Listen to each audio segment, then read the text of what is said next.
Het werd een vrolijke bijeenkomst die, voordat we officieel begonnen, een uiterst intrigerende opmerking opleverde over Amsterdam en bananen. You could have brought some things from Amsterdam from Yes, what would you like to have? Bananas. Can't put it into words. Yeah, special. I didn't know you could do things with bananas until I went to Amsterdam. You've been in this famous bar or not? Oh, not just the bar. You could have brought a donkey. Yeah, we've always had great tours of that area. You talked to each other this morning to wear black or not? No, how does we that work? just wore black.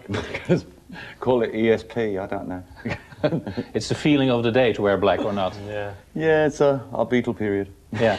It started in the fourth decade of your career. You finally started the Beatle period. Well, it's all going round, isn't it? Yeah, that's true. Well, when a physician wins the Nobel Prize, he doesn't stop doing his research, but you have so much creativity. Where does this creative restlessness come from? Ooh. Don't know. I think we've just always been in love with pop music. I think even since when we were children, it just seemed very instinctive. We started when I was about 9 and Maurice and Robin were about 6. Yes. And we made an agreement between ourselves that this is what we were going to do with our lives. And, But you still want to conquer the world. That's the impression we have. Yeah, I don't know if that's what we want. I think what we just want is go on making music. Robin wants to conquer the world. He'd like to conquer the world. Why not? Yeah, why not? Yes. If we talk about your characters, who were the terror ones when you were young?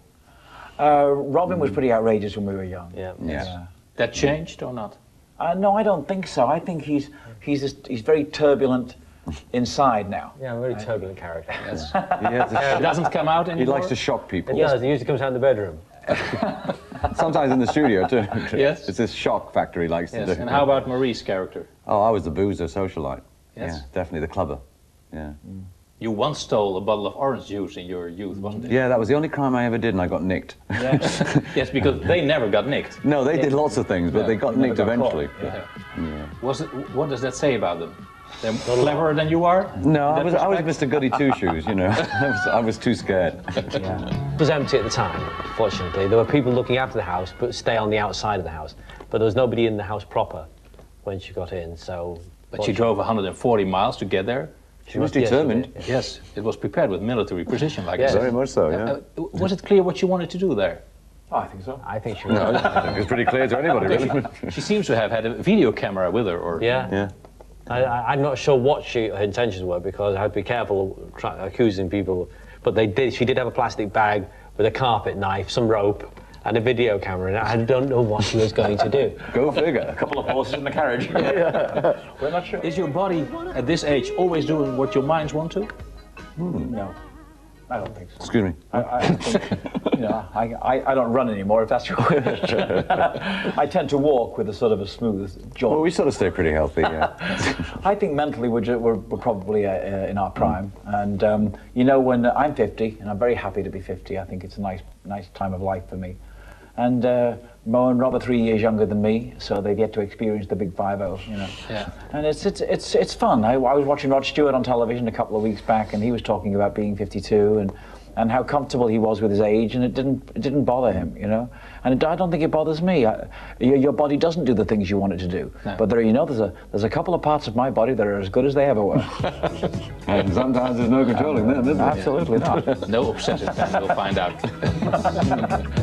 De oudere broer Barry en de jongere tweeling. Vraag is, hoe zien ze zichzelf?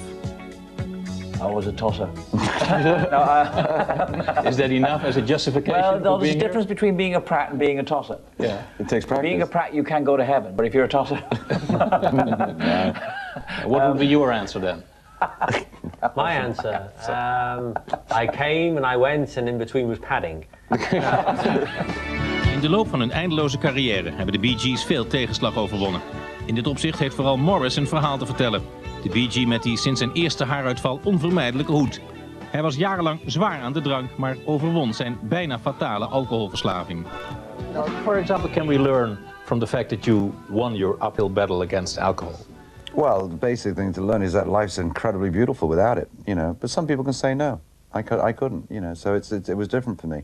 But a lot of people, and especially during the first fame thing we were talking about earlier, you know, I mean, that's when I started doing all that, you know, because I was a social. I could go anywhere and do that because it was legal, and it still is. Yeah. You know, but in my case, when you have to drink just to function, you know, just to get up in the morning, then there's something going on, you know. But it was an uphill battle. It was, but I had a lot of friends, and I do go to AA. I go to a meeting every day, and things like that. So that's my support system that I always like to have. And I don't have to go to them, I get to go to them, which is totally different. You know, so. What do you teach your children in this respect? Because you come from a world with a reputation of sex, drugs and rock and roll. There has been a part of drugs in your career as well. They never told us that. Never told us that.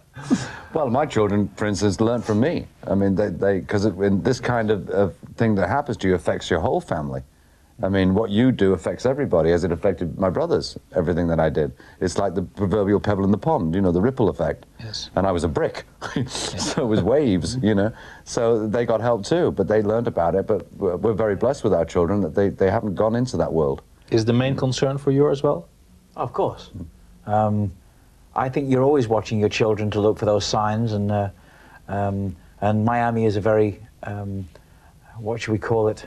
It's a beautiful place, but it has decadence. And there's South Beach, and there's this whole fashion center and a show business center there. So there's a lot of temptations, a lot of drugs, and you have teenage kids. You've got to watch out for that, because that's where they want to go, and they want to party, and they very much follow their peers, and they get out of control. And so you really do have to be. Yeah. You have to be a parent in every sense if you can. But you can teach them from your own experience. You can try. Yeah. Well, that helps. We've always said you can point out the potholes in life if they want to step in them. There's nothing you can do about it. They will leave. You know, they'll leave home, and at some point they won't listen to you no matter what. So. It was a bomb for all of us when he wasn't there anymore. How did your father cope with that? Was it very badly? Yeah. Yeah. He was. Yeah, I think it was worse for our father than it was for any of us. I mean, for a parent, I think the youngest. Losing your youngest child, I think, is a devastating thing. Well, it's a different kind of grief from losing your younger brother, you know, that the parents went through. Which we learned about. And you could not help him? No. You tried. Oh, yes. Oh, yeah. In what respect did you try? Well, we spoke to him a lot, we gave him a lot of support. And it wasn't just something that happened on the spur of the moment, it was for years of... we tried to help Andy. Yeah. We tried to help our father. Yeah. We tried to help Andy, of course we did. Yeah. We tried intervention, we tried everything. You know? And your mother is still alive? Yeah. Oh, yes. And living in Las Vegas? She's here right now. She's in the kitchen. She's in the kitchen making tea, yes. Oh, yeah, she's a strong lady. So what comes to your mind when you hear the word Holland? Freedom. Yes. Some of our greatest fans live in Holland. We have a lot of Dutch fans, and wonderful memories. Very warm feel. Yeah. Yeah, and bananas come to your mind? Bananas, of course. Donkeys. I mean, you haven't been you cannot look at a banana after going to Amsterdam, I'm telling you. It gives a whole different light to fruit. You've been giving most of the answers. Is it also because you're still the oldest? I just love to hear my own voice. He's in love with himself. Yes. Is he? Oh, yes. I think we all are. Yeah. We're all in love with ourselves. Yes. Yeah. I sued myself once. Yeah. Yes. Great. You all feel privileged that you can live the life you're living here. I mean, we could have The been mass born, approval, you know. out of all the billions of people on this earth, we could have been born as 3 plumbers. We could have had a plumbing business. You know, it could have been Barry, Rowan, Morris. Our slogan could have been... Brothers Plumbers, yeah. It could have been Danny Boy Plumbing. Danny Boy Plumbing, the pipes are calling. Yeah. That could have been our slogan. Yeah. You know, I mean, we could have just been all electricians. Great. To conclude the interview, give me some first reactions to some names. Okay. Barbara Streisand. Oh, wonderful. Professional. Australia. Gorgeous. Youth. You don't have any, Rob? Oh, I thought you were He fell asleep already. I thought you were just looking for one of us for a... Alcohol. Deadly. Yeah. John Lennon. Shot. Hero. Andy.